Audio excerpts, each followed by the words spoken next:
Battle to the heavens की पिछले episode में हमने देखा था लिटिल फेरी डॉक्टर के पॉइजन बैरियर से टकराने के बाद बहुत सारे प्रोटेक्टर मारे जाते हैं। वही जब king high little fairy doctor के पॉइजन के कांटेक्ट में आता है वो भी काफी ज्यादा इंजर्ड होता है। पर तियान हाजुनजी के सजेशन के बाद वो लोग वहाँ से भागने लगते हैं। जैसे ही तीनों आइस बैरियर पार करने वाले थे वैसे ही वहाँ पर बिंग जुनजी की एंट्री होती है। बिंग जुनजी के ऊपर लिटिल फेरी डॉक्टर हमला करती है पर उसके हमले को बिंग जुनजी एब्सॉर्ब कर लेता है। अब आगे एपिसोड स्टार्ट होती है। लिटिल फेरी डॉक्टर के पॉइजन के छोटे से अमाउंट को पाने के बाद ये बिंग जुनजी उसके बॉडी में काफी अच्छे चेंजेस आने लगते हैं। पता चलता है ये भी एक वॉफल पॉइजन बॉडी कैरी करता है और लिटिल फेरी डॉक्टर का पॉइजन इसके लिए एक टॉनिक की तरह साबित हो रहा है। हंसने लगता है, कहता है मुझे समझ में आ गया कि तुम्हारी पॉइजन सबसे प्योरेस्ट फॉर्म ऑफ पॉइजन है और एक बार जो मैं इसको एब्सॉर्ब कर रहा हूँ मुझे मन कर रहा है कि मैं बस इसको एब्सॉर्ब करता ही जाऊँ। उसी के साथ बिंग जुनजी की वॉफल पॉइजन बॉडी इरप्ट होती है। सभी लोगों को समझ में भी आ जाता है कि ये बिंग जुनजी एक वॉफल पॉइजन बॉडी कैरी करता है और यही रीजन है कि ice river valley little fairy doctor के हाथों के पीछे क्यों पड़ा हुआ था। बिंग जुनजी अपने एविल फॉर्म में आ गया है। कह रहा है इस वर्ल्ड में दो तरह के वॉफल पॉइजन बॉडी होते हैं, एक जो नेचुरली इवॉल्व होता है और एक जिसे क्रिएट किया जाता है। मेरा बॉडी क्रिएटेड है, इसी वजह से इसमें फ्लॉज हैं, पर अब जबकि मुझे पॉइजन का एक प्योरेस्ट फॉर्म का भंडार मिल गया है मैं अपने इन फ्लॉज को ठीक कर लूंगा।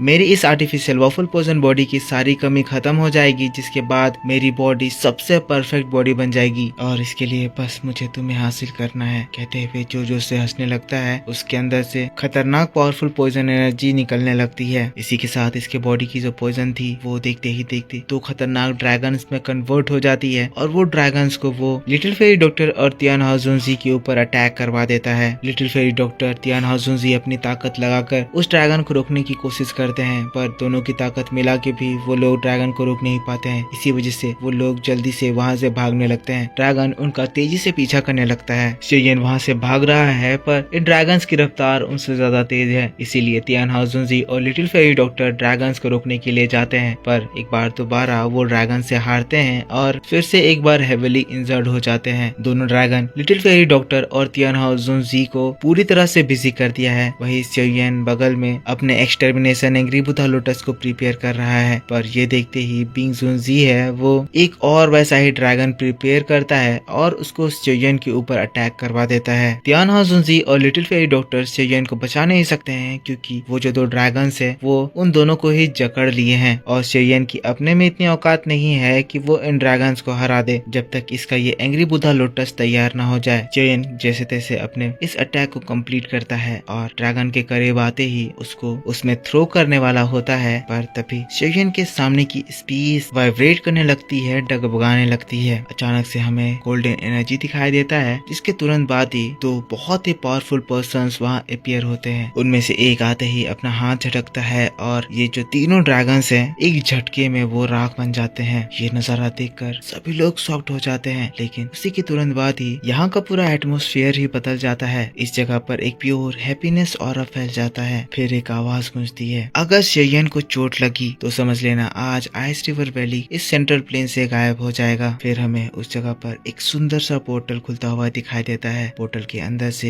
एक ब्यूटीफुल सी लेडी बाहर निकलती है। लेडी के ग्रीन क्लोथ थे, लंबे बाल थे। इसके आने से हवा में फ्लावर पेटल्स गिर रहे थे। लेडी का एक नोबल अपीयरेंस था जो कि देखने में बहुत पावरफुल लग रही थी। ये लेडी और कोई नहीं मिस सुनर थी जिसका पहले से अपीयरेंस चेंज हो चुका है और ये पहले से भी बहुत ज्यादा खूबसूरत हो चुकी है। शेयन भी सुनर को देखता है, देखकर वो तो शॉक्ड रह जाता है। उसके होठ कांप रहे हैं। उसके हाथों का जो एंग्री बुद्धा लोटस था वो भी गायब हो जाता है। शेयन जिसके बाद लड़खड़ाते हुए कहता है सुनर, और जो सुनर अभी तक बोल्ड आवाज में आइस रिवर वैली को धमका रही थी बहुत ही प्यार से शेयन की आवाज को सुनकर उसकी ओर प्यार से मुड़ती है। स्माइल करते हुए शेयन के पास आ जाती है जिसको देखकर शेयन फूला नहीं समाता है, बहुत ही ज्यादा खुश हो जाता है। पर सुनर तभी शेयन के चेहरे पर उसकी चोटों को देखती है। ये देखकर सुनर को बहुत ज्यादा तकलीफ होती है। वो अपने सॉफ्ट हाथों से शेयन के गाल को छूती है और अचानक से सुनर के एक्सप्रेशन चेंज होते हैं और वो एक एंग्री इमोशन दिखाती है। शेयन से कहती है शेयन क्या तुम इसके आगे की चीजों को अपनी सुनर के भरोसे छोड़ सकते हो। शेयन मुस्कुराता है, कहता है ठीक है, पर सुनर ध्यान से। जिसके बाद सुनर आगे बढ़ती है। आइस रिवर वैली चीफ को देखती है जिसको देखकर फिर आइस रिवर वैली चीफ भी सुनर के सामने आ जाता है। कहता है आखिर तुम कौन हो, ये जो मैटर है ये ये मेरे आइस रिवर वैली का मैटर है। सुनर तब उसको चिढ़ाने वाले टोन में कहती है, अच्छा